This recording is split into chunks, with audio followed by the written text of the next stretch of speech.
안녕하세요. 포스트 코로나 시대 자기주도 학습으로 성공하기 두 번째 시간을 지금부터 가져보려고 하는데요.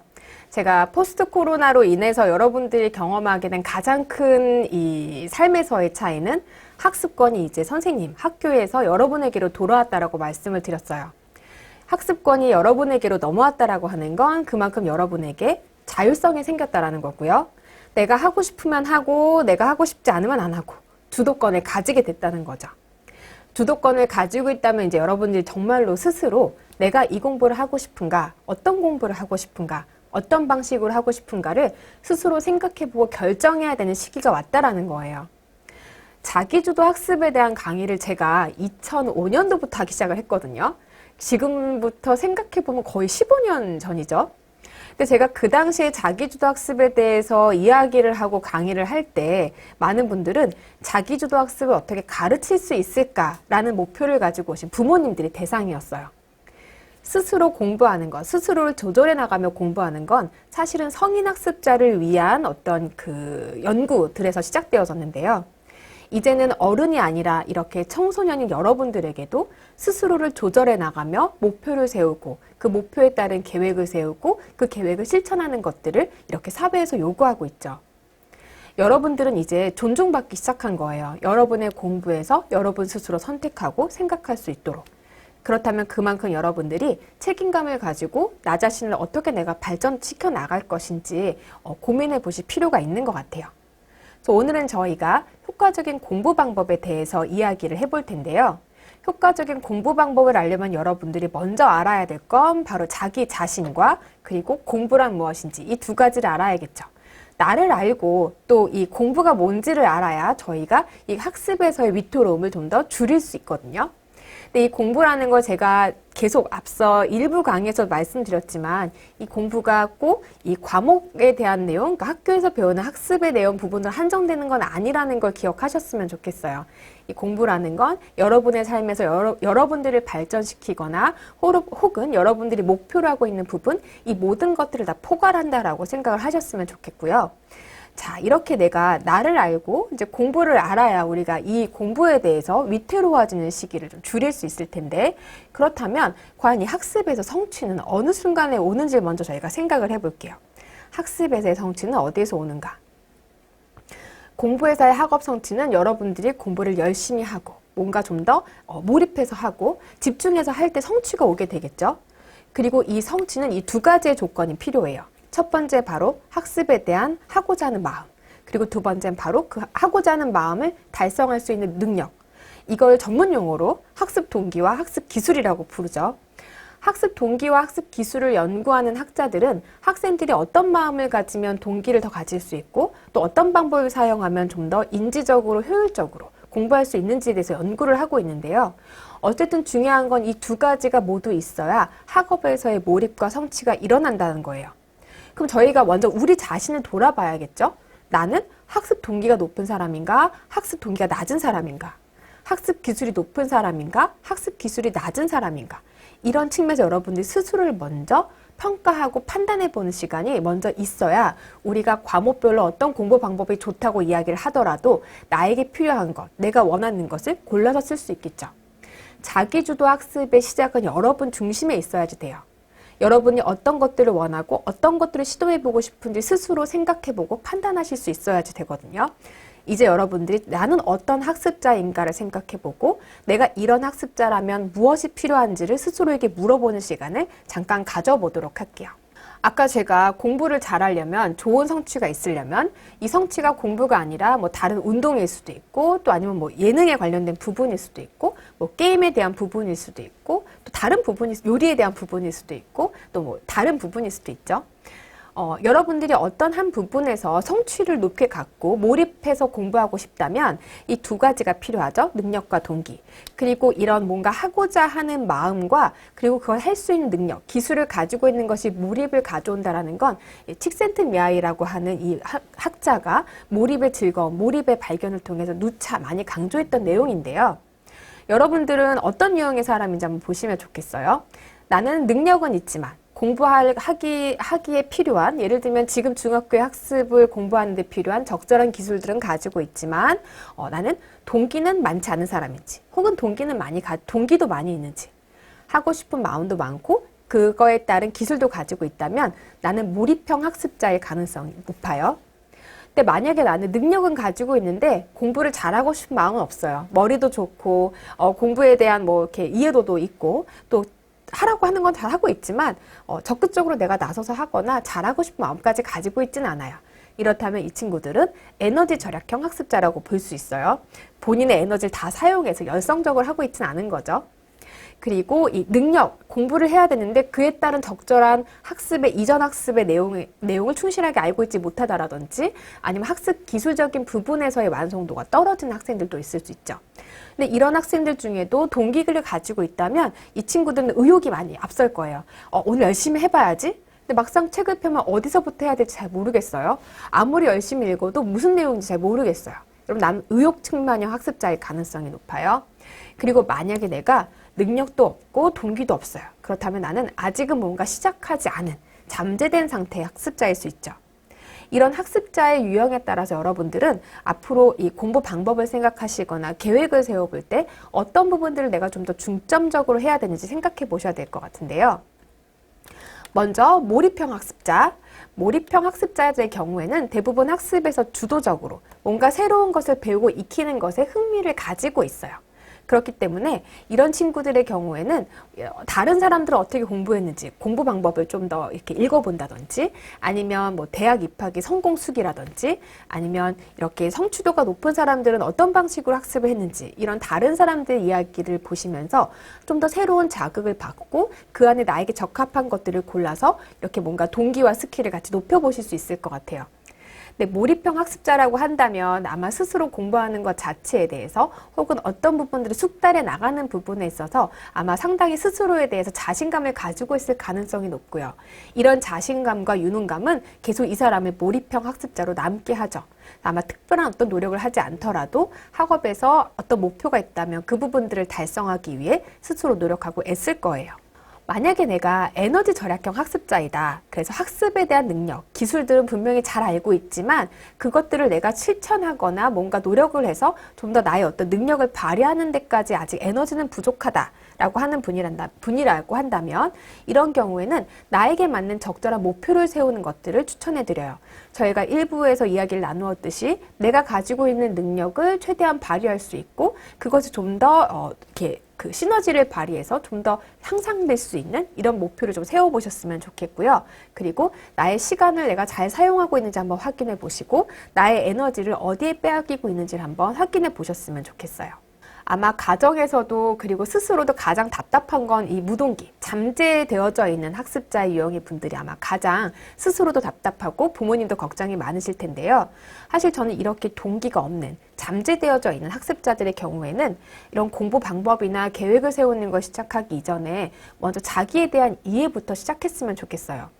저희 집에 아들 셋이 있는데요. 큰아들은 중학생이고 막내 아들은 지금 3살이거든요. 나이 차이가 엄청 많이 나죠. 제가 이 세 아이를 기르면서 발견하게 되는 건 모두 이 아이들이 물론 다른 친구들에 비하면 부족한 부분도 있고 또 더 잘하는 부분들도 있겠지만 자기의 관심사가 어릴 때부터 분명하게 드러난다는 거예요. 물건을 만지는 걸 좋아하는 아이도 있고요. 뭔가 골똘히 생각하는 걸 좋아하는 아이도 있고요. 뭔가 끄적이면서 창조해내는 걸 좋아하는 아이도 있고 사람들을 불러 모아서 뭔가 이렇게 이목을 이끌거나 리더십 있게 행동하는 걸 좋아하는 친구들도 있죠. 혹은 다른 사람의 이야기를 들어주면서 공감하고 서로 교류하는 과정에 자기 삶의 가치를 두는 친구들도 있어요. 동기가 낮고 내가 어느 부분에 능력이 있는지 아직 파악하지 못한 잠재된 학습자라고 한다면 이런 친구들의 경우에는 내가 어떤 관심사를 가지고 있는 사람이었는지 나의 기질과 그 기질적인 특성에 의해서 발현되어지는 진로에 대한 적성, 흥미 이 부분들을 꼭 생각해 보실 필요가 있어요. 이 동기가 없다라고 하는 건 어떻게 보면 내가 잘하고 좋아하는 부분이 뭔지 아직 찾지 못했다라는 뜻일 수 있고 제가 만났던 어떤 학생들 중에도 이 능력이 없는 학생을 만나본 적은 한 번도 없어요. 단지 그 능력이 가치 있다라든지 혹은 그 능력이라는 것이 너에게 정말 중요한 부분인 것 같다라든지 이런 피드백을 받지 못한 학생들은 있죠. 내가 어떤 사람인지 알지 못하면, 내가 어떤 부분들을 좋아하고 어떤 부분들을 잘 해낼 수 있는 사람인지 알지 못한다면 그 사람은 절대 동기를 높게 가질 수가 없어요. 왜냐하면 중학교의 학습에서 가장 중요한 부분은 내가 잘해 나가는 부분이 뭔가, 이 부분을 내가 좋아하는가, 하고 싶은 마음이 있는가, 이 부분이 되게 이 학습에 영향을 많이 미치는데, 가정에서 아동기 혹은 유아기 시절에 너는 이런 부분들이 참 좋구나, 이런 능력들을 가지고 있구나, 이런 데 관심이 있구나, 너는 이런 사람이었구나 라는 피드백을 듣지 못한다면 내가 어떤 사람인지 알지 못하겠죠. 알지 못하면 자아정체감을 형성해야 되는 이 중학교 시기에 당연히 학업에 집중하기보다는 내가 어떤 사람인지를 이해하기 위해 노력하는 데 먼저 시간을 쏟아야 될 거예요. 그래서 동기가 없다, 난 뭔가 아직 능력을 발휘하지 못했다, 이런 수준의 있는 학생들이라면 자신의 능력과 가능성을 확인하는 거 먼저 시작해 보셨으면 좋겠어요. 뭐 쉬운 예로는 이제 커리어넷 같은 어플리케이션을 다운받아서 거기서 진로 관련된 검사를 해보실 수도 있고요. 뭐 진학상담센터를 찾으셔서 여러분들의 진로와 혹은 여러분들의 어떤 가지고 있는 능력, 적성이나 성격적인 특성, 이런 부분들을 이해해보는 시간을 가지시는 것도 도움이 될 수 있을 것 같아요. 마지막으로 의욕충만형 학습자인데요. 의욕충만형 학습자들의 경우에는 잘하고 싶은 마음 많지만 어떻게 공부할지 잘 몰라서 시작하지 못하는 상태라고 볼 수 있어요. 제가 일부에서 이야기했던 수학 공부를 열심히 해갖고 왔는데 답안지에 답을 채점하지 않은 학생 얘기를 드린 적이 있잖아요. 이런 친구들의 경우에는 공부하는 방법을 지금 지도받는 것이 가장 중요한 과제일 수 있겠죠. 학습 기술을 어떻게 습득하고 완벽한 공부라는 게 어떤 건지 이해해 나가는 시간이 이 의욕충만형 학생들에게는 필요한데요. 대부분의 학생들은 학년이 발달함에 따라서 자기의 학습 능력도 점점 자연스럽게 이런 발달의 과정들을 겹치게 돼요. 유아기 아이들의 경우에는 주의력과 집중력을 높이는 시기인데요. 이 어린 아이들은 아주 짧은 동화책을 읽는다라든지 부모의 지시사항이나 선생님의 지시사항에 집중하면서 어떤 자극들이 왔을 때 내가 기억해야 될 자극은 뭐고 집중해야 되는 자극은 뭔지를 선별하는 것들을 배워나가게 돼요. 이런 어린 시절에 길러진 주의 집중력이 이제 초등학교에 들어와지게 되면 선생님의 지시를 따르거나 학습 내용을 배우거나 이런 부분에서 가장 중요한 요소가 되어지죠. 여러분들이 수업을 지금 듣고 계시지만 만약에 이렇게 수업을 듣는 와중에 친구하고 카톡을 한다든지 아니면 뭐 주변 사람들과 대화를 나눈다면 분명히 이 수업을 듣고 있긴 하지만 이 수업의 내용이 기억나지는 않을 거예요. 이게 바로 주의 집중력과 관련된 부분이거든요. 어떤 것에 집중할 것인가, 어떤 것에 주의를 기울일 것인가에 대한 내 선택과 그 노력이 여러분들의 학습의 질에 영향을 미치게 돼요. 그리고 이러한 기본적인 능력은 유아 시기에 형성되어지게 돼요. 그리고 두 번째로 자연스럽게 발달되어지는 학습 능력 중에 하나가 시각과 지각의 허봉인데요. 너무 어려운 단어죠. 시각과 지각의 허봉이 뭐야? 아마 다들 궁금하실 거예요. 자, 제가 한번 여러분 지금 프레젠테이션에 보이는 글자를 읽어볼게요. 학년에 따른 학습 능력의 발달, 이렇게 글자가 적혀져 있어요. 그러면 여러분들 아마 읽으시면서 학년이 이렇게 올라가짐에 따라서 학습 능력이 발달되어지는 것에 대한 안내를 하고 있구나, 이렇게 이해를 하시게 될 거예요. 그렇지만 학습 능력이란 단어를 모르거나 발달이란 단어를 모른다면 학년에 따른 학습 능력의 발달을 읽어도 그 내용에 대한 이해는 없을 수 있죠. 글자로, 음가로는 읽어내지만 그 문장의 의미를 이해하지 못할 수 있어요. 혹은 어린 학생들의 경우에는 시각의 속도가 너무 빨라서 학년, 학습, 발달 이렇게 세 개의 단어만 읽고 자기가 이 문장을 다 읽었다라고 생각하기도 해요. 그러니까 눈이 움직이는 속도, 글을 읽을 때 눈이 이렇게 초점이 움직이는 속도와 그 움직이는 속도에 따라서 내가 그 내용을 이해하는 것, 이것의 협응을 시각과 지각의 허봉이라고 우선은 이해하셨으면 좋겠어요. 근데 만약에 이 시각과 지각의 허봉이 제대로 이루어지지 않는다면 여러분들은 분명히 책을 읽었지만 그 책의 내용을 이해하기 어려울 거예요. 그리고 문제를 풀려고 이렇게 문제를 읽었는데 아닌 것을 고르시오 할 때 아닌 것을 빼먹고 이제 이렇게 문제를 풀어서 긴 것을 골라 틀린다라든지 아니면 맞는 걸 고르라고 했는데 넘어가면서 잊어버려서 틀린 걸 고른다라든지 혹은 1, 2, 3, 4, 5번의 선지를 다 읽고 문제를 풀어야 되는데 2번이 답인 것 같아서 2번에만 동그라미를 치고 다시 다음 문제로 넘어간다든지 이제 이런 어떤 성급함의 문제를 발생하게 되죠. 이런 시각과 지각의 협응은 우리가 초등학교 시기에 공부를 하고 독서를 하고 문제를 풀면서 점차 발달이 되어지게 돼요. 이 부분에 대한 어떤 속도의 완급을 스스로 조절할 수 없게 되면 중학교 학습에서 시험에서의 실수를 한다든지 중요한 내용을 놓쳐서 뭔가 학습에서의 결손이 생긴다라든지 이런 문제가 발생을 하게 되죠. 그 다음 자연스럽게 발달되어지는 학습 능력은 목표를 설정하고 계획을 관리하는 데 대한 부분인데요. 초등학교 시기에 아이들이 학습을 하면서 아마 선생님께 학습 목표 안내도 받고 시간표에 대한 개념도 익히게 되고 시간표를 준수하는 것에 대한 훈련도 받게 될 거예요. 이런 시간들은 이제 좋은 목표를 설정하고 계획을 관리하는 어떤 이 습관을 들여나가는 데 도움이 되는데요. 이 부분에 내가 아직 좀 부족한 부분이 있다라고 생각이 드신다면 일부 강의에 좀 더 집중해서 들어주시길 바래요. 그리고 다음에 이제 우리 아이들이 학교를 다니면서 이렇게 늘어나는 능력 중에 하나가 수업에 참여하는 전략인데요. 수업 시간에 주의력이 떨어지더라도 다시 수업에 집중하려고 한다든지 선생님이 수업 시간에 나누어 주신 프린트를 정리한다든지 시험에 나오니까 꼭 기억해라고 한 부분들은 뭐 포스트잇에 써서 반드시 공부할 것 하고 별표를 쳐놓는다든지 이렇게 정보를 무언가 받아들이고 입력하는 부분에서에 대한 전략들이 초등학교 시기에 형성되어지게 돼요. 이러한 능력들은 중학교 학습에 이제 중요한 영향을 미치게 되죠. 그리고 이제 중학생이 되어진 그리고 고등학생인 여러분들에게 중요한 전략은 메타인지를 활용하는 전략과 시험 관리 전략이에요. 이제 여러분들은 공부를 열심히 하는 게 중요한 게 아니라 공부를 잘하는 게 중요한 나이가 됐죠. 우리가 공부를 통해서 뭔가 발달하고 성장하는 것 또한 중요하지만 그로 인한 성과가 우리들의 다음 스텝에 영향을 미치게 돼요. 중학생, 고등학생 이렇게 입시를 여러분들이 목전에 두고 있다면 아마 대부분 공부를 잘하고 싶다는 마음을 다 가지고 있을 거예요. 이런 성공하는 공부, 이기는 공부에서 중요한 두 가지는 바로 메타인지 활용 전략과 시험 관리 전략인데요. 저희가 오늘 이렇게 이 메타인지 활용 전략과 그리고 시험에 대한 부분들, 과목별 학습 방법에 대해서 좀 더 구체적으로 이야기를 나눠볼 거예요. 그리고 만약에 여러분들이 아직은 초등학교 고학년 혹은 중학교 1학년 학생들이라면 여러분들이 각 학년마다 혹은 그 중요한 시기마다 내가 무엇을 달성할 것인지에 대한 전체적인 계획을 한번 세워보셨으면 좋겠어요. 중3 고등학생이라고 한다면 이젠 정말 우리가 공부를 위해 달려나가는 것이 중요하지만 초등학교 고학년 학생들이라면 그리고 초등학교 저학년, 고학년 자녀를 두신 부모님들이라고 한다면 우리 아이에게 이 시기에 내가 어떤 부분들을 목적으로 아이를 이끌어 나갈 것인지 좀 거시적인 계획도 한번 세워보셨으면 좋겠는데요. 이건 제가 저희 큰아들을 위해 세운 계획이에요. 그래서 가정마다 좀 다를 수도 있을 것 같은데 전 저희 큰아이가 학교를 들어갔을 때 초등학교 저학년 동안에는 이때는 자기에 대한 어떤 자긍심, 자존감 혹은 자신감을 좀 키워주는 게 중요하다라고 생각을 했었어요.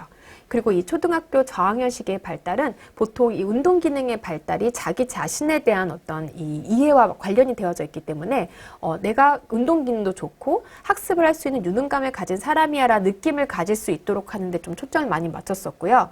그리고 학습 습관을 이때부터 들여주려고 노력했던 것 같아요. 수학이랑 영어에서 본인이 하루에 해야 될 작은 분량들을 스스로 꾸준하게 해나갈 수 있는 사람으로 이제 습관을 들여주는데 목표를 잡았었고요. 초등학교 고학년 때에는 이제 공부를 좀 더 본격적으로 시작해야 되는 시기잖아요. 그래서 수학 과목에서도 좀 더 어려운 문제집도 풀어보게 하고 독해 문제집이나 어휘 문제집도 풀어보게 했었거든요.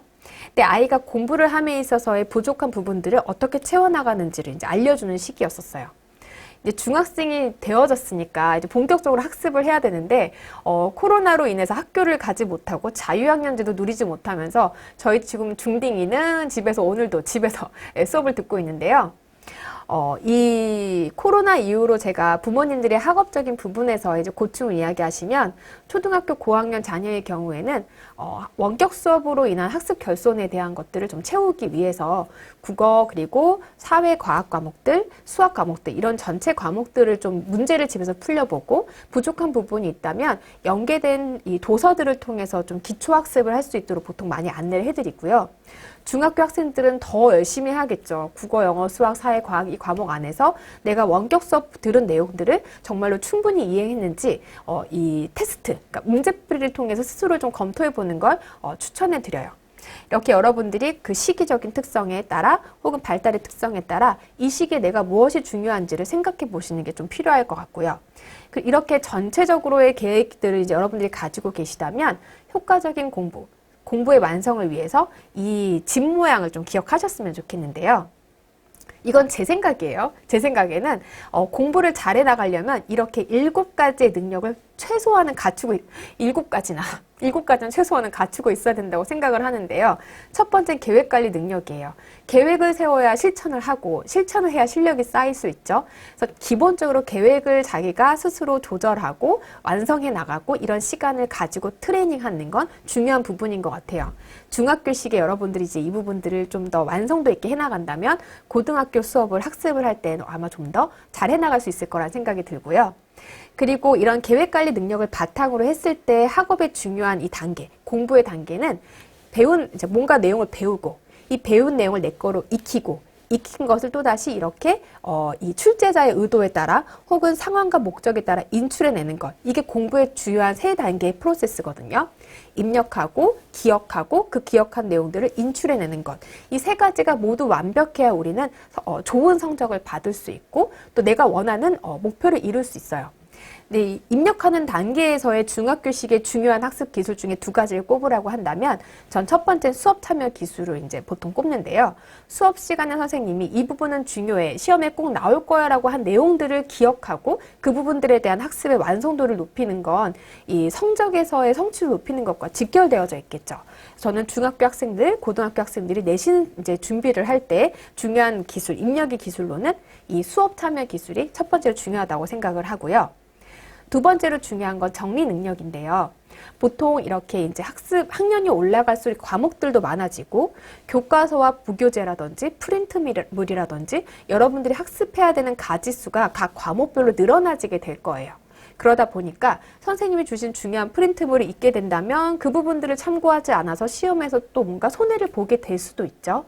그래서 여러분들이 수업 참여 기술 그리고 어떤 부분들을 공부해야 되는지 안내를 받았을 때 그 모든 것들을 다 내가 잘 기억하고 있는 것 그리고 공부할 것들을 제대로 정리해서 시험을 준비할 때 결손된 부분이 없도록 하는 것. 이 정리 능력이 저는 이 중학교, 고등학교 시기에 입력 단계에서 가장 중요한 기술이라고 생각을 해요. 이렇게 해서 내가 무엇을 공부할 것인지 잘 정리해냈다면 그 정리한 내용들 정말 내 걸로 만드는 그 다음 단계가 필요하겠죠. 사실 초등학교의 공부는 여러분들 중학생 되어서 느끼시겠지만 초등학교 때 공부는 좀 많이 어렵다고 해야 되나요? 많이 어렵지 않지 않나요? 그 중학교 공부에 올라와서 이렇게 방대해진 학습 내용과 깊이를 이렇게 생각해 보면 아마 예전에 비해 정말 너무 어려워졌어. 너무 힘들어. 이런 마음이 드실 수도 있을 것 같아요. 초등학교 1학년 때 보통 아이들이 이제 연산에서 수학을 시작하잖아요. 수학 연산으로 수학 공부 시작하는데 이때 1학년 아이들의 연산은 한 자릿수 더하기 한 자릿수라든지 두 자릿수 더하기 한 자릿수인데 올림과 내림이 없는 수학을 배우거든요. 지금 여러분의 수학은 어때요? 이런 기본적인 계산은 다들 거의 이렇게 껌 씹듯이 다들 잘하고 있죠. 근데 지금 중요한 거 뭐냐면 학습이 복잡해지고 한 번에 이해하기 어려운 텍스트들을 여러분들이 공부하고 있다라는 거예요. 그렇기 때문에 이 중학교 학습에서의 중요한 포인트는 뭐냐면 여러분들이 지속적으로 내가 부족한 부분들이 뭔지를 발견하고 그 발견한 내용들을 메꾸고 또 여러분들이 이해하기 어려운 내용들을 반복해서 그 부분들을 내 것으로 다지는 부분들이 이제 이 중학교 학습에서 아주 중요한 부분이라고 볼 수 있거든요. 그래서 제가 이 부분에서 여러분들께 제안하고 싶은 건 이제 메타적인 읽기 능력. 메타적 읽기 능력이라는 건 여러분들이 학습에서 기본적으로 텍스트를 기반으로 공부를 많이 하게 될 텐데 교재 내용을 읽고 내가 이 내용들을 제대로 이해했는지 한번 이렇게 한 발자국 뒤로 물러서 생각해보고 완성도가 있게 이해가 되어졌다면 다음 단계로 넘어가는 읽기를 의미해요. 쭉 읽으면서 읽고 있구나라는 게 중요한 게 아니라 읽으면서 이걸 내가 알고 있는지 아닌지 스스로 평가해보고 스스로를 검토해보는 게 메타적인 읽기, 메타적인 이해라고 볼 수 있는데요. 중학교 학습처럼 이렇게 어려운 공부를 할 때에는 내가 잘 하고 있는가 아닌가, 이 공부의 완성도가 어느 정도 수준으로 되어지고 있는가, 이 부분을 스스로 평가하고 생각해보시는 게 필요해요. 이런 메타적인 이해의 기반으로 해서 여러분들이 이해하고 다지기를 하신다면 분명히 구멍 없는 공부를 잘 해나가실 수 있을 거예요. 그리고 마지막으로 이제 여러분들이 드디어 이 중간과 기말고사라는 시험을 치르게 되잖아요. 각 단원의 평가가 아니라 여러 단원들을 게다가 각 과목에서 많은 부분들을 한 번에 평가하는 경험을 이제 처음 중학교에 올라가서 해보시게 되는데요. 시험이라는 게 긴장감도 있고 또 시험을 잘 못 보면 어떡하지? 모르는 문제가 나오면 어떡하지? 이런 불안들이 우리가 시험에 좀 더 긴장되고 위축되게 만들죠.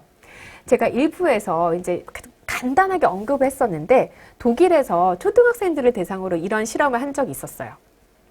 교실의 반에 있는 아이들에게는 너의 등 뒤에 너희들이 사랑하는 너희들에게 힘이 되는 사람이 있다고 생각해. 그리고 나머지 반 아이들에게는 아무 언급도 하지 않았어요. 그리고 수학 시험을 봤는데 내 주변에 나를 지켜주는 나에게 힘을 주는 사람이 있다라고 생각하기만 해도 아이들 수학 성취도가 높아진 이런 이 실험 결과들이 있었고요. 또 어떤 이 시험에서 또 어떤 실험 결과도 있었냐면 학생들에게 이제 기분 좋았던 일, 이번 주에 나에게 행복했던 일을 적어보게 하고 나머지 반의 학생들에게는 이번 주에 불쾌했던 일, 나를 기분 상하게 했던 일을 적어보게 했어요. 이렇게 나에게 기분 상태를 떠올려 보게 하고 문제를 풀렸을 때 즐거웠던 행복했던 기억을 이야기한 친구들의 이 학업 성취도가 높아지는 이제 이런 어떤 연구 결과도 있었거든요. 어떻게 보면 시험에서 정서는 중요한 영향을 미칠 수 있어요. 짧은 시간 안에 우리가 무언가 나의 이 기능들을 다 끌어올려서 이 결과를 내야 되는 상황 안에서는 정서가 많은 영향을 미치게 되죠. 시험을 치르는 과정 안에서 여러분들이 나의 불안이라든지 나의 긴장감이라든지 이런 부분들을 좀 더 관찰하고 완급을 조절하실 수 있게 된다면 좋을 것 같아요. 그와 더불어서 시험을 치르고 나서 이 시험에서 내가 어떤 부분들이 어떤 전략이 부족해서 이런 결과를 받았는지 스스로를 분석해보는 능력도 필요하겠죠. 저희가 지금부터 이 부분에 대한 이야기를 할 텐데요. 여기서 여러분들이 기억하셔야 될 건 딱 이거예요. 공부라는 건 배우고 익히는 거라는 거, 배우기만 한다고 끝나는 게 아니라 익히는 시간이 반드시 필요하다라는 거. 그래서 수업을 듣는 것만으로는, 좋은 강의를 듣는 것만으로는 좋은 학습자가 될 수 없어요. 예전에 그 뇌파를 연구한 실험에서 이런 연구가 있었는데요. 강의를 듣게 하고 이 학생의 뇌가 어떻게 이렇게 움직여지는지를 이렇게 이제 뇌에다가 전기 자극을 이렇게 뇌파 측정기를 이제 붙여놓고 수업을 듣게 한 거예요. 마치 지금 여러분들이 제 수업을 듣듯이. 이랬을 때 뇌가 얼마나 활성화가 되어지는지, 그리고 문제를 풀도록 했을 때 뇌의 어느 부분이 활성화되어지는지. 강의를 들을 땐 여러분들의 뇌가 그렇게 활성화되어지지 않아요. 약간 녹색 정도로 남아있어요. 파란색보다는 조금 열이 올랐지만 그래도 녹색 정도로 남아있어요. 수학 문제를 풀 때는 여러분들의 뇌가 빨간색으로 변해요. 이건 어떤 의미를 가지고 있냐면 그냥 보고 듣는 것은 뭔가 배운다는 느낌을 주긴 하지만 정말로 여러분의 뇌를 사용하는 건 아니라는 거예요. 여러분이 여러분의 뇌를 사용하는 것, 이것은 뭔가 문제를 풀고 생각해보고 여러분들이 공부한 것들을 정리하는 과정 중에서 발생을 하게 돼요. 절대로 듣는 것만으로는 성적이 올라갈 수 없다는 걸 꼭 기억하셨으면 좋겠고요. 이와 관련된 되게 재미있는 연구들이 많이 있는데 우리나라가 사교육이 되게 많이 발달한 나라잖아요. 아마 OECD 국가 중에 사교육비가 가장 높은 나라로 유명한데 제가 이 사교육의 효용성, 사교육의 어떤 그 효과, 이 부분에 대한 연구들을 찾아봐도 사실 사교육의 효과성에 대한 연구는 잘 없어요. 제가 봤던 유일한 몇 개의 연구 중에 하나는 이런 연구 결과를 담고 있는데요. 학생들에게 어떤 학습을 하고 있는지를 물어보고 그 학생의 이제 학업 성취도가 어떻게 변화하는지를 측정한 연구예요. 그러니까 예를 들면 이제 학원에서 수업을 듣고 있는지 혹은 학습지를 하고 있는지 온라인 수업을 듣고 있는지 이런 학습의 어떤 종류에 따라서 학업 성취도에 어떤 변화가 있는지 측정한 연구인데요. 여러분들의 생각에는 학원 수업 그리고 온라인 수업, 학습지 이 세 가지 중에 무엇이 가장 이 학생의 학업 성취도를 높였을 거라고 생각하세요? 지금까지 제가 이야기했던 내용들을 토대로 다들 아마 힌트 드렸기 때문에 다들 아마 눈치채셨을 거예요. 학업 성취도를 가장 높인 학습 방법은 학습지였어요. 스스로 생각해보고 고민하는 시간 자체가 학생들의 학업 성취도를 높이더라는 거죠. 그래서 공부에서 가장 중요한 건 배우는 게 중요한 게 아니라 배운 내용을 익히는 게 더 중요하다는 걸 꼭 기억하셨으면 좋겠고요. 그래서 공부의 완성은 배우고 익히고 적절할 때 꺼내고 이 세 가지가 다 고려되어져야 되지만 내가 어느 정도 수준의 학습자이냐에 따라서 여러분들이 투자해야 될 시간은 조금 달라질 수 있을 것 같아요. 만약 내가 학습이라는 것 자체를 많이 하지 않아 본 하위권의 학습자라고 한다면 뭔가 배우는 시간 자체가 더 필요할 수도 있죠. 내가 뭔가 알고 있는 내용이 많지 않다면 배우는 시간이 더 필요할 거고요. 내가 중위권의 학습자라면 익히는 시간을 충분히 확보하시는 게 더 중요할 수 있어요. 그리고 내가 최상위권의 학습자라면 적절한 순간에 적절한 답을 꺼내는 인출하는 능력이 더 필요할 수도 있죠. 그래서 이 목표에 맞게 여러분들이 공부의 계획을 좀 세워보시기를 바라고요. 학습을 시작할 때 기본 이제 이 학습을 시작할 때 있어서의 가장 기초적인 것들을 좀 정리해보고 과목별 학습법으로 넘어가려고 하는데요. 학습 시작의 기본 첫 번째는 집중하기와 정리하기예요. 집중하지 못한다면 혹은 내가 해야 될 내용들을 정리하지 못한다면 뭘 익혀야 될지를 우리가 완성해낼 수가 없죠. 이 많은 정보들 중에 내가 익혀야 될 것들을 선별해내는 것, 좋은 정보를 선별해내는 것은 학습에서의 가장 기초가 될 수 있어요. 첫 번째 제가 제안 드리는 건 우선 여러분들이 공부 환경을 정리하는 걸 좀 시작해 보셨으면 좋겠어요. 코로나 이후로 많은 이 학습 상황에 대한 연구들이 있었는데요. 이 연구 중에 제가 눈여겨본 내용 중에 하나가 뭐였냐면 우리나라 이 코로나 이후로 우리나라만큼 이 학교 학습이 계속 유지되어진 나라가 없대요. 그러니까 이 온라인 학습을 통해서 빠르게 학생들에게 지속적인 뭔가 교육적인 정보를 제공하긴 한 거죠. 그런데 그와 반면에 학생들이 이 온라인 학습을 듣거나 스스로 공부할 수 있는 공부방의 환경을 제대로 갖춘 아이들이 생각보다 되게 적더라는 거죠. 그러니까 이 공부를 뭔가 배울 수 있는 환경 자체는 조성되어졌지만 가정 안에서 조용히 공부할 수 있는 자기 공부방이나 공부 환경을 가지고 있다고 응답한 학생은 많지 않았어요. 이 이야기는 뭐냐면 우리들의 삶의 이 공간이 내가 학습하기 좋게 뭔가 이렇게 좀 완성되어져 있지 않다는 건 그만큼 내가 바깥에서 공부를 주로 해왔다는 거죠. 예를 들면 학교에서 공부 끝나고 집에 돌아오면 내 개인 학습 시간 없이 학원 가서 공부하고 학원 가서 공부해서 끝나고 오면 집에 와서 잠깐 내 공부방에서 공부하고 잠에 들고 이런 생활을 다들 했다는 거예요.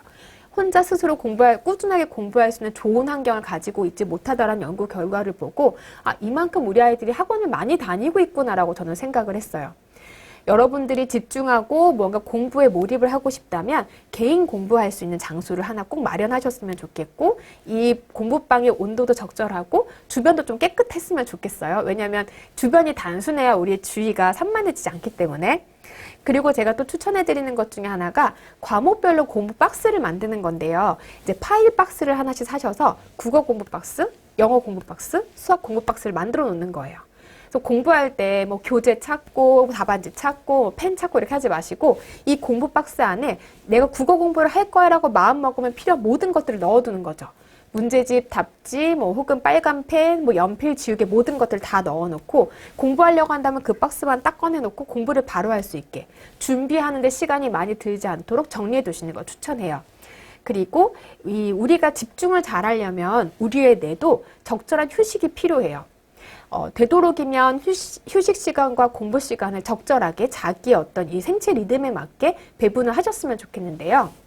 저희 큰아이의 경우는 중학교 1학년 학생인데 이 몸을 움직이는 걸 좋아하는 아이여서 50분씩 앉아있는 건 조금 쉽지 않은 일이에요. 제가 봤을 때 주의 집중해서 혼자 공부를 이렇게 쉬지 않고 한다면 그러니까 최대 40분 정도? 요 정도는 본인이 이렇게 좀 노력해 봄직하고요.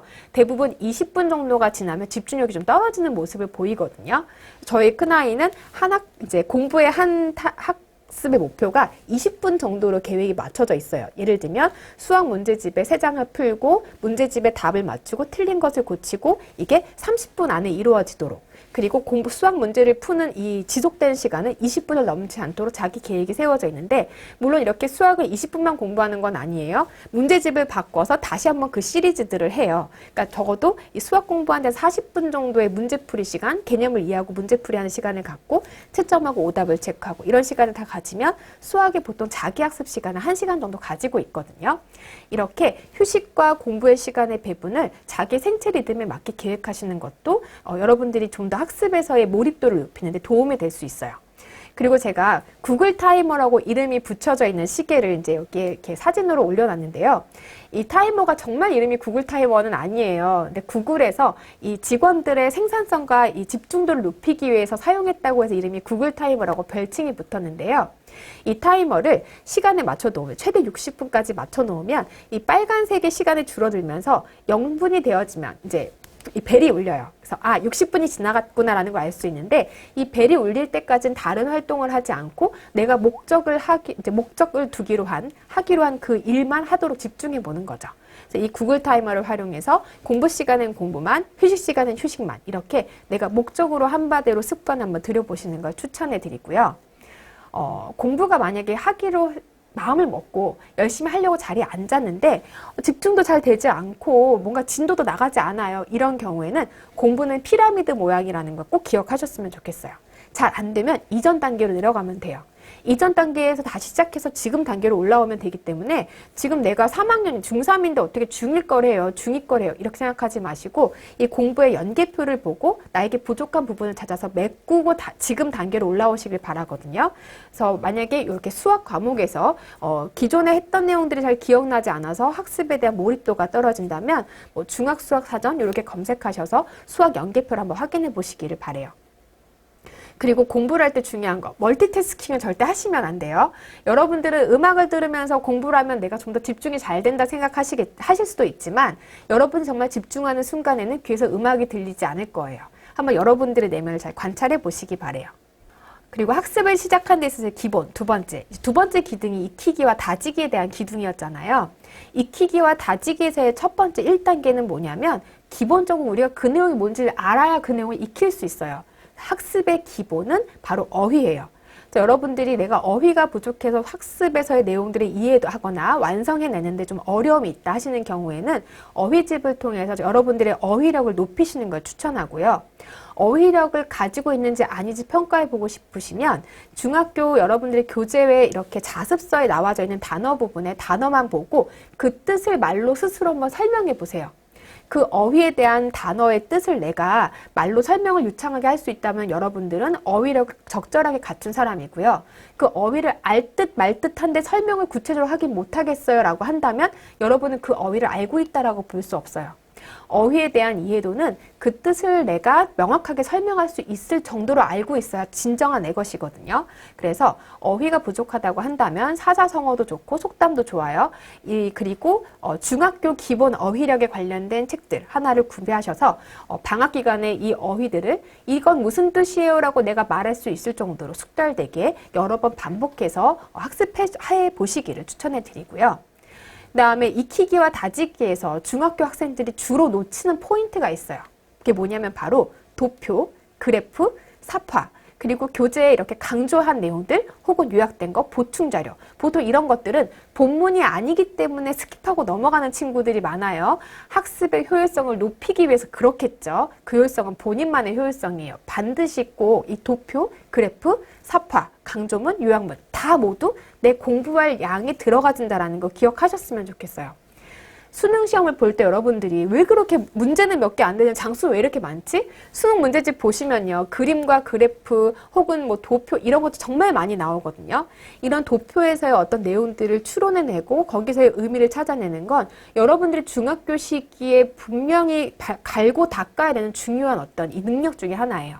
그리고 여러분들이 어른이 되어졌을 때에도 통계표를 본다라든지 아니면 어떤 지표를 이해한다라든지 이런 것들은 내가 객관적으로 정보를 평가해서 그 정보에 대한 진위를 판단하는데 중요한 능력이기 때문에 이 중학교 시기에 학교 교과서에 나오는 도표나 그래프 그냥 이제 이런 건 뭐 모르고 넘어가도 되지 이렇게 넘어가지 마시고 꼭 주의 깊게 보시고 그것을 판단하는 능력을 길러 나가시기를 바라요. 세 번째는 이제 서문과 차례 혹은 머릿말이나 도입부에 관련된 부분인데요. 학생들이 대부분 이렇게 교재의 어떤 목차라든지 아니면 이 학습을 배우는 이유에 대한 설명이 나와져 있는 부분들을 스킵하고 넘어가는 경우가 많아요. 저도 물론 처음 이 교재를 1회독할 때 그러니까 내가 국어 문제집이나 뭐 수학 문제집이나 뭐 과학, 사회 문제집을 공부할 때 1회독을 할 때 서문이나 차례를 다 봐야 된다고 생각하진 않아요. 어떤 내용인지도 모르면서 서문이나 차례를 읽게 되면 대부분 이게 무슨 의미가 있는지 알기가 좀 어렵거든요. 근데 여러분들이 2회독이나 3회독을 할 때에는 반드시 이 목차를 보고 내가 이해한 내용과 이 목차의 내용들이 맞는지, 목차의 흐름이 왜 이렇게 짜여졌는지 이런 부분들을 생각해 보시면서 이 서문이나 차례를 꼭 읽어보시길 바래요. 1회독이 아니라 2회독과 3회독에서 이런 노력을 좀 해보시기를 바라고요. 그리고 읽을 때 혹은 공부할 때 여러분들이 내가 이걸 어떤 목적으로 읽는가, 어떤 가치를 두고 읽는가라는 어떤 이 생각을 가지고 있지 않다면 그냥 멍하게 글자를 읽는 것만으로 시간을 보내실 수도 있어요. 그래서 이런 실험이 있어요. 학생들의 학업 성취도에서 이제 학업 성취도가 높아지려면 이 내가 공부한 내용이 쭉 오랫동안 기억이 되어져야 되잖아요. 이걸 장기 기억화라고 하는데 어떤 상황이 장기 기억화를 더 촉진시키는가? 반복해서 읽는 게 장기 기억을 촉진시키는가? 아니면 공부를 하면서 내가 부족한 부분이 뭔지 시험을 보거나 이렇게 이제 누가 질문을 하거나 이런 상황에서 답을 하는 게 장기 기억화에 도움이 되는가? 반복해서 읽는 것보다 반복해서 인출하려는 노력이 장기 기억화를 이제 좀 더 높이게 되거든요. 저희가 이제 익히기와 다지기에서의 중요한 포인트로 이 부분을 다시 말씀드리긴 할 건데, 읽는 내용이 나에게 왜 가치가 있는지 생각해 보시면서 좀 메타적으로 이 책을 읽으려고 노력하시는 건 중학교 시기에 필요한 것 같고요. 그리고 만약에 읽었는데 잘 이해가 안 된다 그러면 처음부터 다시 시작하세요. 아까워하지 마시고, 시간을 아까워하지 마시고 처음부터 다시 읽으면 좀 더 이해가 분명하게 되어지면서 속도도 좀 더 빨라질 거예요. 제가 방금 말씀드렸듯이 익히기와 다지기에서의 제일 중요한 포인트는 내가 반복해서 무언가 하는 게 중요한 게 아니라 반복해서 그걸 끄집어내면서 장기 기억하는 게 중요하거든요. 그래서 여러분들이 꼭 공부에, 아까 제가 1부에서 모든 과목의 공부의 마지막에 문제풀이와 오답 정리가 있었는데요. 이렇게 말씀을 드린 거는 이 문제를 풀고 오답을 정리하는 과정에서 우리는 반복해서 인출을 하게 되고 어떤 부분들에 대한 내가 기억을 가지고 있는지 확인하는 시간을 갖게 돼요. 우리의 감각기관은 정말 너무나 많은 능력을 가지고 있기 때문에 여러분들이 지금 이렇게 주의를 집중해서 보고 있는 게 아니라 하더라도 여러분의 감각기관은 이 주변 상황을 다 관찰하고 있죠. 이 관찰하는 상황 안에서 여러분들은 중요한 정보를 뽑아서 여러분들의 뇌에 보내게 돼요.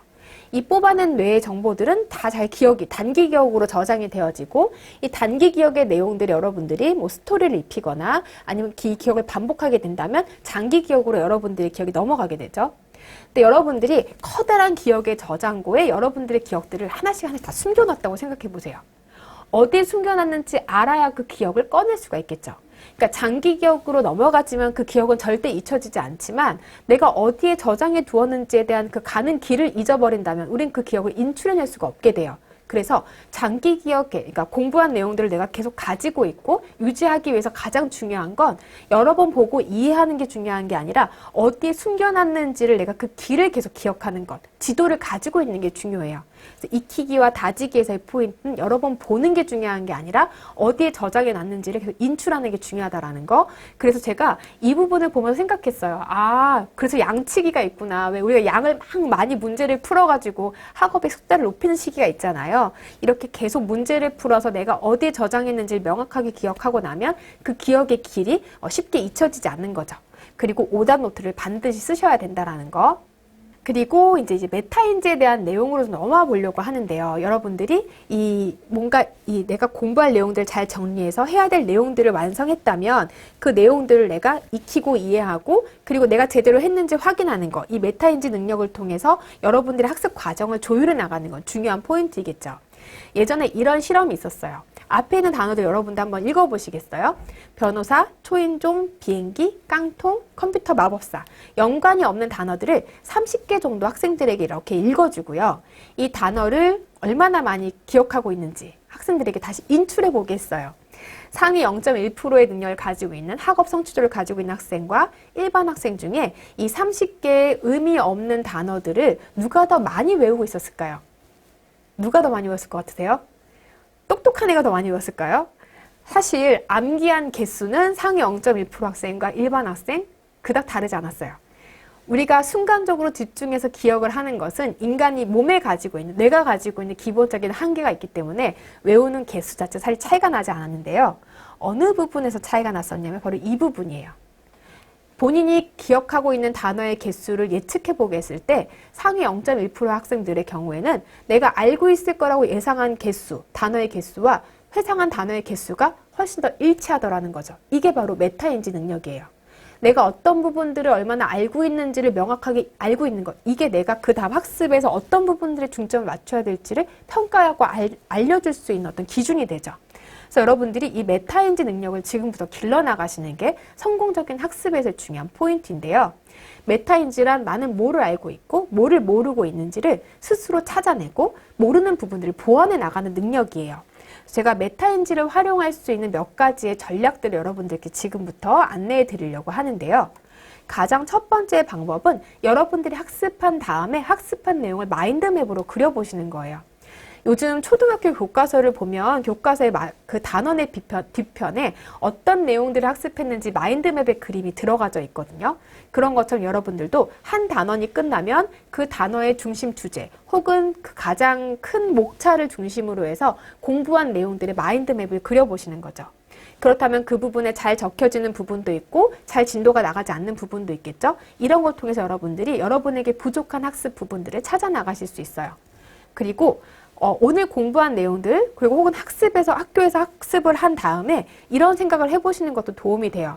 나는 어떤 내용들을 재미있게 들었는지 그리고 어떤 부분이 시험에 나올 것 같은지 수업을 듣고 나서 매번 이렇게 수업 끝난 후에 바로 오늘 요게 재미있었고 이 부분들은 시험에 나올 것 같다라는 걸 적어둔 다음에 나중에 중간고사나 기말고사 끝난 다음에 내가 적어놓은 내용과 시험에 나오는 내용의 이 일치도가 얼마나 되는지 한번 확인해 보세요. 이것도 은근한 좀 재미가 있는데요.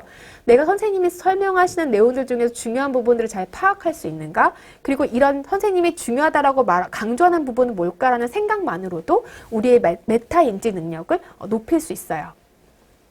세 번째 부분은 아무리 공부해도 이해하기 어려운 부분들이 있어요. 이해하기 어려운 부분들은 여러 번 반복해서 읽는 것보다는 내가 어떻게 이것을 설명할 것인가를 생각해 보시는 게 훨씬 더 여러분들의 메타 인지 능력을 높일 수 있어요. 어려운 내용들을 구체적으로 설명해 보고 누군가한테 가르치듯이 이야기해 보는 시간을 갖는다면 여러분들은 좀 더 여러분들의 학습에 부족한 부분들을 보완하는 데 도움이 되실 수 있을 거예요. 그리고 공부할 때 시험 범위대로 공부하게 되면 단원의 중간이 이렇게 뚝 끊어지게 되잖아요. 그럼 우리의 생각의 고리도 그 부분에서 흐트러지게 되거든요.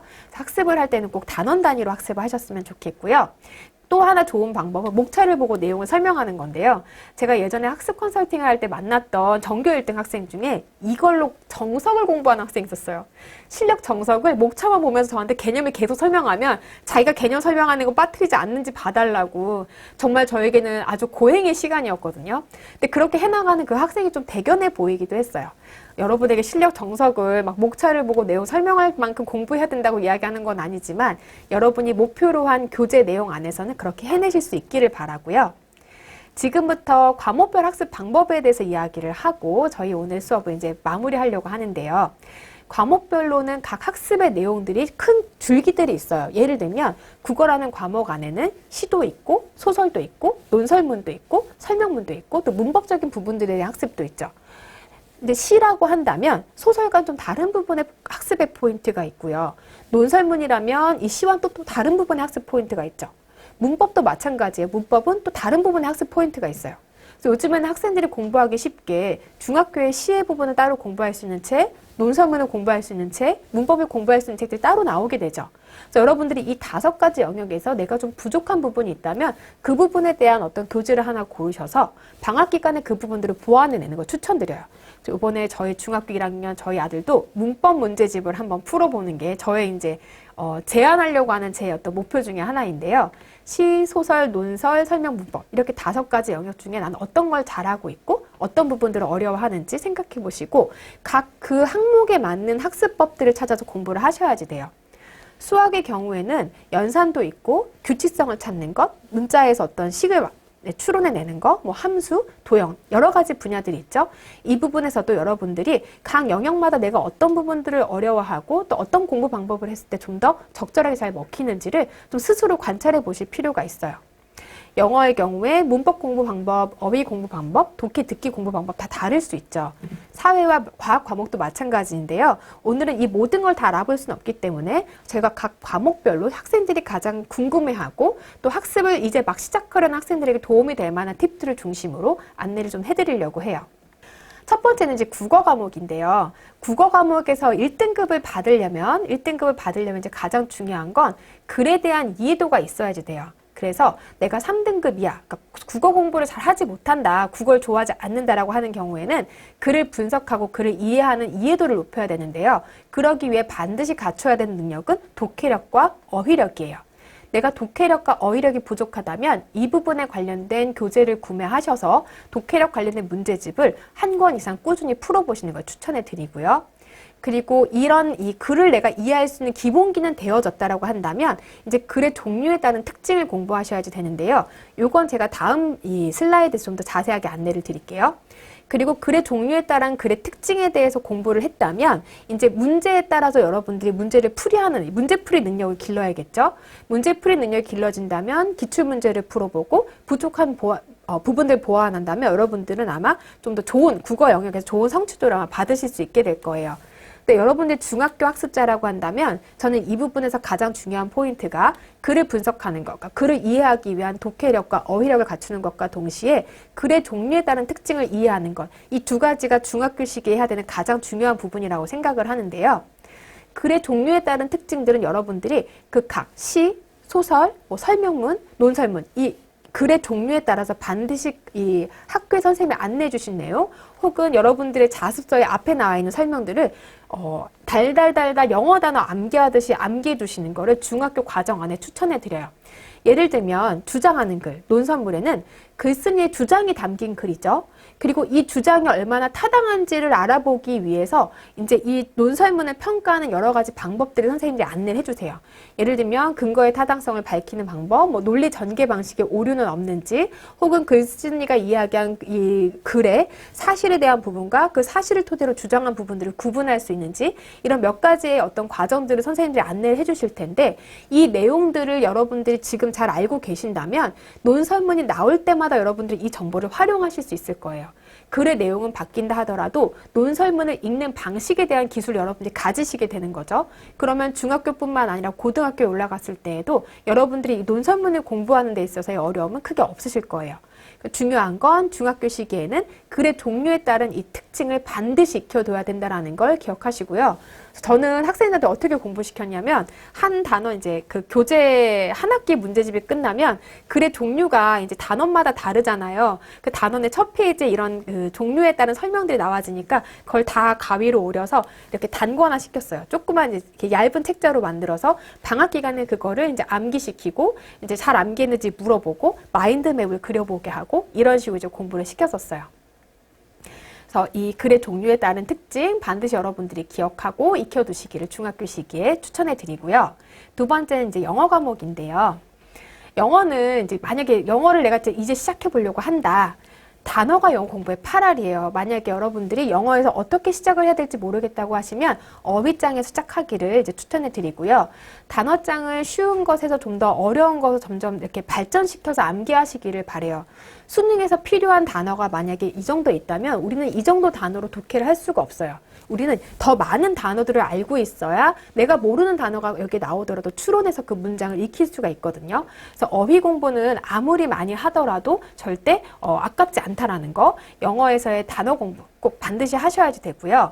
그리고 이제 문법 공부를 하는데 내가 이 문법 책을 봤더니 너무 두껍고 어디부터 시작해야 될지 모르겠다 하신다면 우리말에 없는 문법부터 공부를 시작하시기를 바래요. 예를 들면 부정사라든지 분사라든지 동명사라든지 이런 어떤 문법적인 내용들은 우리나라 국어 문법에 있는 내용이 아니기 때문에 국어 시간에 문법을 배웠던 것들을 추론해서 쓸 수가 없어요. 그래서 이 영어 문법을 공부할 때 우리말에 없는 문법부터 공부하는 것도 추천해 드리고요. 그리고 영어 과목은 여러분들이 이 단어를 암기하더라도 그 단어를 활용할 수 있어야 언어력이 좋아지는 거잖아요. 그리고 이 문법도 우리나라 책에 없는 것들, 우리가 사용하지 않는 내용들이기 때문에 이 내용을 공부했다면 그 내용에 담겨져 있는 영어 문장을 익혀본다든지 이렇게 이 문법 내용들을 반영한 문장들을 암기해 본다라든지 이런 시간들이 꼭 필요해요. 그리고 이 문법책을 내가 뭔가 따로 혼자 공부하기 어렵다 하시는 분들의 경우에는 각 단원별로 나와져 있는 그 문법의 중요한 포인트들을 정리하셔서 이 중학교 기간 동안 여러분만의 문법책을 만들어 보시는 것도 추천해 드리고요. 그 다음은 수학 과목인데요. 수학 과목에서 이제 중요한 거. 내신은 스피드예요. 내신 시험은 시간 내에 문제를 풀어내는 게 중요하거든요. 그리고 서술형 문제의 경우에 꼼꼼하게 답을 쓰는 부분이 중요하기 때문에 여러분들이 반복해서 공부하고 그리고 이 반복을 통해서 이 시간 속도를 줄이는 거, 이 부분들을 꼭 반드시 이 수학 과목에서 해내시기를 바라고요. 그리고 수학 과목이라고 해서 우리가 이해하고 뭔가 문제를 해결하고 하기에는 시간이 많이 필요해요. 내신 시험은 스피드가 관건인데 이해해서 뭔가 문제를 풀려고 하면 시간이 많이 소요되죠. 그래서 암기하는 거 분명히 필요한 부분들이 있고요. 암기와 이해는 수학 과목에서 서로 보완되어지는 부분이기 때문에 개념을 이해하고 암기하고 문제를 풀어보고 문제에서의 기본적인 유형들 푸는 것들은 좀 그 방법들을 암기해 본다라든지 이런 부분들을 추천해 드려요. 그리고 수학 과목에서 이제 최근에 트렌드가 이렇게 선행을 빠르게 나가서 초등학교 시절에는 중학교 공부를 끝내고 중학교 1, 2학년 때 이제 고등과정을 끝내고 이렇게 선행을 빠르게 하는 것들이 이제 좀 이렇게 유행인데요. 학생들이 현장에서 보면서 제가 느끼는 바는 저는 선행을 하도록 하는 제 판단의 기준이 있어요. 지능 검사를 했을 때 지능이 5% 이내에 들면 학교급의 선행을 허락해요. 그러니까 예를 들면 지능이 5% 이내면 초등학생이어도 뭐 고등수학 들어간다고 했을 때 해볼만 하죠. 이렇게 이야기를 해요. 이해력과 추론 능력에서 이 학생이 상위 5% 이내에 든다면 그렇지만 그렇지 않은 학생들의 경우에는 이렇게 초등학생인데 고등학교 수학 배우는 거 전 추천하지 않아요. 대부분 진도를 나갈 때 수학학원에서 개념서를 나가면서 이 학생이 선행을 이만큼 나갔다라고 이야기하는 경우가 많아요. 근데 개념서만 가지고 우리가 문제를 풀 수가 없어요. 우리는 개념서도 공부하고 유형 문제집도 풀고 이 유형 문제집 푼 다음에 심화 문제집도 풀어야 이 영역에 대한 모든 문제들을 풀 수 있는 거예요. 그래야 우리가 공부를 완벽하게 했다라고 말할 수 있어요. 개념서만 나가면서 개념을 알았다는 것만으로 우리가 선행을 이 정도 나갔다라고 생각하는 건 정말 바보 같다고 표현해도 모르겠지만 정말 어리석은 짓이에요. 저는 정말 개념 이만큼 나가놓고 자기 수학 안다고 말하면 정말 땅을 치고 답답해요. 여러분들 선행을 하실 때에는 내가 심화 문제까지 풀 수 있어야 그 개념을 완벽하게 안 거라는 걸 분명히 하셨으면 좋겠고요. 그리고 수학 문제집을 풀 때 반드시 여러분들이 이렇게 종이에 정리하면서 풀고 계시죠. 정리하면서 푸는 습관을 기르셔야 나중에 서술형 문제도 크게 문제 없이 푸실 수 있어요. 그리고 수학에서 여러분들도 기억하시길 바라는 것 중에 하나가 뭐냐면 여러분들 수학에서 어떤 오답을 주로 만들어내는지 그 패턴을 찾는 건데요. 수학 과목에서 오답의 패턴이 이렇게 4가지 정도 우리가 분류해 볼 수 있어요. 개념 이해가 부족해서일 수도 있고 계산 실수도 있고요. 그리고 이전 단어가 연계된 문제인데 그 단어를 내가 잘 이해하지 못해서 이번 문제를 틀렸을 수도 있고요. 그리고 문제의 이해력이 부족해서일 수도 있어요. 내가 만약에 개념 이해가 부족하다면 당연히 우리는 개념부터 다시 공부를 해야겠죠. 계산 실수라고 한다면 이건 내가 이 문제를 푸는 데 있어서의 주의력이 떨어져서 있을 수 있어요. 그렇다면 여러분들이 좀 더 심화 문제라든지 어려운 문제집을 풀어보면서 여러분들의 인지 능력이 좀 더 지속적으로 이렇게 집중할 수 있도록 좀 더 과부하된 공부를 좀 해보시는 걸 추천해 드려요. 그리고 이전 단어가 연계된 문제에서 틀렸다면 우리는 이 수학 지도를 통해서 부족한 부분들을 보완해 나가는 능력이 필요하겠죠. 그리고 문제에 대한 이해가 부족하다면 유형별 문제집을 통해서 문제 유형을 습득하시는 걸 추천해 드려요. 사회 과목에서의 학습은 제가 딱 한 가지 중점적으로 말씀드리는 건 이 빨간 동그라미가 있는 부분인데요. 학습 목표를 여러분들이 꼭 반드시 읽어보고 공부를 하셔야지 돼요. 이 단원에서 이 단원을 배우는 그리고 이 단원에서 우리가 해내기를 바라는 이 학습 목표에 따라 이 글에 대한 이해의 방식이 달라질 수 있어요. 그래서 학습 목표가 무엇인지 분명히 읽어보시고 학습 목표의 내용들에 맞춰서 내가 답을 서술할 수 있는지 이 글의 내용을 이해한 것들을 내가 정리해서 학습 목표의 답을 완성할 수 있는지 이 부분들을 사회 과목에서는 반드시 체크해 보셨으면 좋겠고요. 그리고 대부분의 과학 과목은 이 5가지의 단계를 통해서 우리가 공부를 하게 되는데요. 그리고 마지막으로 과학 과목의 학습 방법에 대해서 안내를 드리려고 하는데요. 모든 과학 과목, 물리, 화학, 생물, 지학 상관없이 이 모든 과목은 이 자연현상이라든지 아니면 보이지 않는 이런 어떤 물리적인 현상에 대해서 우리가 그 개념을 이해하고 이해한 개념을 문제로 풀어내는 이런 능력이 필요해요. 그래서 영어처럼 우리가 용어나 개념을 달달달달 숙지할 필요가 있거든요. 처음 보는 용어일 수도 있고 어려운 용어일 수도 있는데 이 용어들을 정확하게 정리해서 말로 설명할 수 있을 만큼 공부를 하시고 이 정리된 내용들을 암기해서 문제에서 활용할 수 있을 정도로 공부를 해나가신다면 아마 과학학습에서도 크게 어려움이 없으실 거예요. 어떻게 보면 중학교 학습, 지금까지의 과목별 중학교 학습을 보면 제가 항상 강조하고 가장 많이 이야기한 얘기가 바로 어휘에 대한 부분인데요. 국어도 수학에서 개념이라고 우리가 이름을 붙였죠. 그리고 영어에서도 어휘, 사회나 과학 과목에서도 여러분들이 처음 만나는 이런 개념들을 명확하게 이해하신다면 그 다음 스텝들은 수월하게 되어질 수 있을 거예요. 그래서 이 개념을 익히고 내가 정말로 완벽하게 암기하고 있는지 스스로에게 물어보고 정리하고 이런 시간들을 학습에서 꼭 가지셨으면 좋겠고요. 저희가 이제 학습 시작의 기본 마지막으로 시험 결과를 어떻게 분석하는가를 이야기해보고 오늘 수업을 마무리하려고 하는데요. 시험 결과를 분석하는 건 중학교 학생들, 특히 중간고사와 기말고사라는 큰 시험을 이렇게 치르는 학생들에게는 반드시 실행해 봐야 되는 중요한 포인트예요. 여러분들이 왜 틀렸는지에 대한 이유를 알아야 다음번 시험에서 그런 실수를 다시 반복하지 않을 거 아니에요. 근데 제가 학생들한테 공부한 시험지 가져오세요라고 하면, 시험 본 거 가져오세요라고 하면 요즘은 많은 학생들이 정리해서 가지고 와요. 제가 2005년도, 2004년도 이때쯤 처음 자기주도 학습 학생들한테 안내할 때에는 시험지 가져오세요. 그러면 찢어버렸는데요. 라고 말한 학생들이 진짜 많았어요. 시험 끝나고 나서 다들 똘똘똘 뭉쳐가지고 쓰레기통에 누가 더 정확하게 넣나 뭐 이런 거 하고서 와가지고 시험지를 가져오지 않은 학생이 많았는데 이제는 시험지에 대한 분석이 중요하다라는 거 대부분의 학생들이 다 알고 있는 것 같아요. 여러분들이 시험지를 가지고 계시다면 내가 왜 틀렸는지 이유를 한번 생각해 보셨으면 좋겠는데요. 아는데 실수했는지, 답안을 작성하는데 기입을 잘못했다든지, 혹은 시간이 부족했다든지, 혹은 이해하거나 문제를 풀 때 어떤 사고 방식이 문제가 있었다든지, 이 문제를 어떻게 풀어야 되는지 아예 이 문제 해결 방법을 알지 못했다라든지 이런 5가지 안에 여러분들이 틀린 이유가 있을 거예요. 만약에 문제 해결력이 부족했다면 다음번 시험에는 문제풀이하는 시간을 더 많이 가져볼 필요가 있겠죠. 이해하거나 사고가 부족했다면 여러분들이 이해하거나 다지는 시간, 그러니까 평상시의 학습 내용들을 익히는 데 시간을 좀 더 많이 투자하실 필요가 있어요. 시험 볼 때 시간이 부족했다면 이건 저는 문제 해결력과 이해와 사고의 부족에서 기인한 걸로 보기 때문에 시간 부족이 만약에 그냥 내가 모든 시험을 볼 때 시간이 부족한 편이었다면 뭔가 빠르게 공부하려고 집중하려고 하는 노력이 필요할 수 있겠지만 뭐 수학 한 과목, 뭐 무슨 한 과목에서 시간이 부족했다면 그 과목의 내용들을 숙달하고 암기하려는 시간 투자를 좀 더 하시면 문제가 자연스럽게 해결될 거예요. 저는 답안 작성의 오류, 아는데 실수했다라는 건 전 사실 잘 믿지 않아요. 실수라는 건 없어요. 실수는 사실 모른다는 뜻이에요. 내가 왜 그거를 알면서 틀리겠어요. 글자를 보면서 아닌 것을 고르시오라고 했을 때 맞는 걸 고른 정도의 실수라면 시각과 지각의 협응이 떨어져서이죠. 이런 경우에는 아닌 것을 고르시오 했을 때 아닌 것을 크게 동그라미를 친다든지 아닌 것을 고르시오라는 문제 옆에 이 오직 5개의 이 답을 골라야 되는 답안 중에 앞에다가 아닌 이렇게 쓰시면 아마 실수 조금 줄이실 수는 있을 거예요. 그렇지만 제가 학생들을 만났을 때 아는데 실수했어요. 잘못 기록했어요. 이런 부분들을 보면 기본적으로 내가 학습의 완성도가 떨어지기 때문에 불안할 때 발생하는 부분들이에요. 어떻게 보면 정서와 더 많은 관련이 있죠. 여러분들이 탄탄하게 준비를 하고 시험에 대한 자신감이 있다면 실수나 답안 작성의 오류는 자연스럽게 줄어들 수 있을 거예요. 그래서 실수했다라고 생각하거나 답안 작성에 오류가 많다라고 생각하시는 분들의 경우에는 학습에서의 완성도를 높이고 자신감을 높이는 부분들을 꼭 생각해 보셨으면 좋겠어요.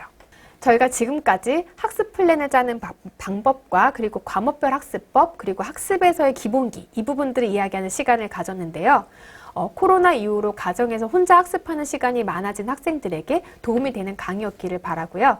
이렇게 1부, 2부 끝까지 시청해 주셔서 감사합니다.